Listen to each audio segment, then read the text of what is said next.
Mr. Kyle Busch. Yeah. What's happening, buddy? Hey, brought you out a monster just in case you want one. No, not before the race. Right here! So what's happening, man? You having fun yet? Oh yeah, it's always fun.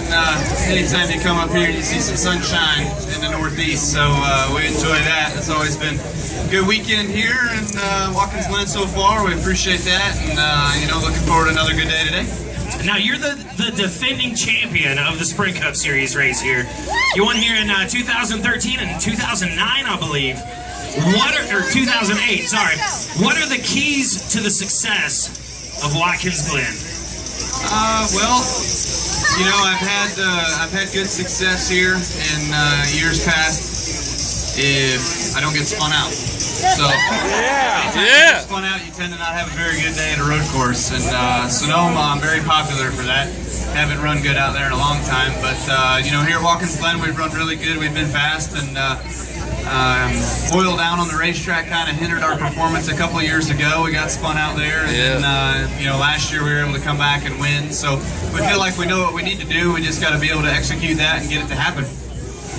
Now, you're qualifying for this race, not so hot, but if anybody can pass a car, that would be Kyle Busch. You are the most passing driver of all time. I think that sits in your back pocket right there. You've always got that. Am I really, or are you just making that up? No, you are. Nobody has passed more cars than Kyle Busch. Imagine that. Yeah!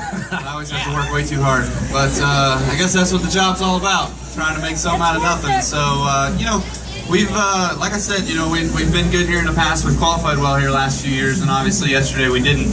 But, you know, the qualifying session was really challenging with, you know, trying to get out there and have a clean track and not have somebody slow or moving slow and you having to pass them or whatever. So my first run, there were cars getting into the bus stop, and so for me to make sure I beat them there, that they were slower, just cooling down after their lap, and I overdrove the corner, and then coming out of the bus stop, I was following a guy all the way through the carousel and then had to pass that guy getting into turn 6, so just ruined my lap.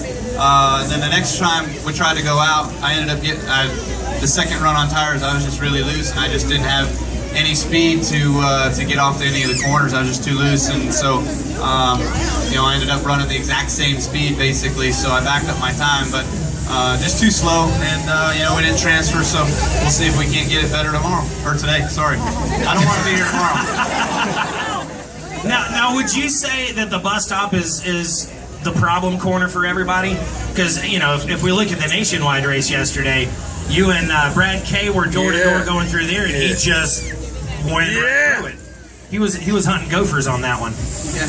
Well, it's really tricky to get through there side by side. I mean, you almost really can't. You hinder each other so much speed, so much time through there if you're side by side. I mean, I remember we were probably only, I don't know, we were probably 8 lengths behind Joey Logano getting into the bus stop, but by the time we got all the way back to turn 6, which is the left-hander over here, I mean, the distance was 2-3 times as much just because we slowed each other down so much in the bus stop. So, you know, if you're getting past in a bus stop, the best thing to do is just try to get out of it, get through there single file.